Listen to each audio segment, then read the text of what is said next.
தமிழக லோக்சபா தேர்தல் முடிந்த நிலையில் விவசாய மின் இணைப்புகளுக்கான மும்முனை மின் விநியோக நேரத்தை மின் வாரியம் அதிரடியாக குறைத்துள்ளதால் விவசாயிகள் கொதிப்படைந்துள்ளனர்.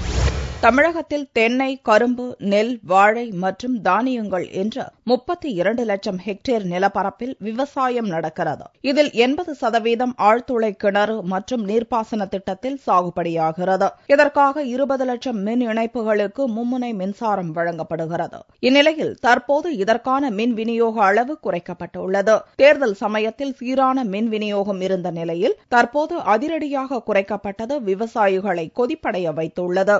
14 மணி நேர மின் விநியோகம் 6 மணி நேரமாக்கப்பட்டுள்ளதாக விவசாயிகள் வேதனை தெரிவித்தனர். பகலில் 6 மணி நேரம், இரவில் 8 மணி நேரமும் மும்முனை மின்சாரம் வழங்கப்பட்டு வந்தது.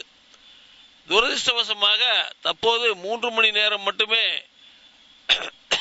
மும்முனை மின்சாரம் வழங்கப்படுகிறது.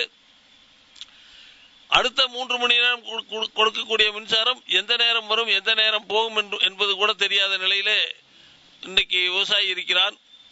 இந்த 3 மணி நேர மின்சாரத்தை வைத்துக் கொண்டு நேரடியாக பாசனம் செய்ய இயலாது.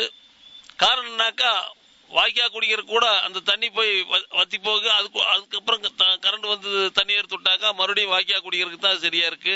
இதனால் உணவுப் பொருட்களின் விலை கடுமையாக உயர்வதுடன் கடும் உணவு தட்டுப்பாடு ஏற்படும் என்றும் தமிழ்நாடு விவசாயிகள் சங்கம் தெரிவித்துள்ளது. கடந்த ஆண்டுகளிலே உணவுப் பொருள் கையிருப்பு அபரிமிதமாக மத்திய மாநில கிடங்குகளில் இருந்தது. ஆனால் தற்போது நிலைமை வேறாக உள்ளது.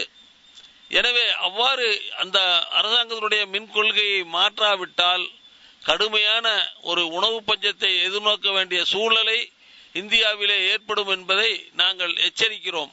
மின் பற்றாக்குறை உள்ள நிலையில் விவசாயிகள் ஒத்துழைப்பு கொடுக்க வேண்டும் என்றும் கோவை, திருப்பூர், நீலகிரி பகுதியில் மின் விநியோக நேரத்தில் பழுதுகளை நீக்க 886 பணியாளர்கள் நியமிக்கப்பட்டுள்ளதாகவும் தமிழக மின்வாரிய அதிகாரிகள் தெரிவித்துள்ளனர். ஞாயிற்றுக்கிழமை முதல் கத்திரி எனப்படும் அக்னி நட்சத்திரமும் சேர்ந்து கொள்வதால் விவசாயிகள், பொதுமக்கள் மின்வெட்டால் கடும் அவதியை எதிர்கொள்ள வேண்டிய நிலை ஏற்பட்டுள்ளது.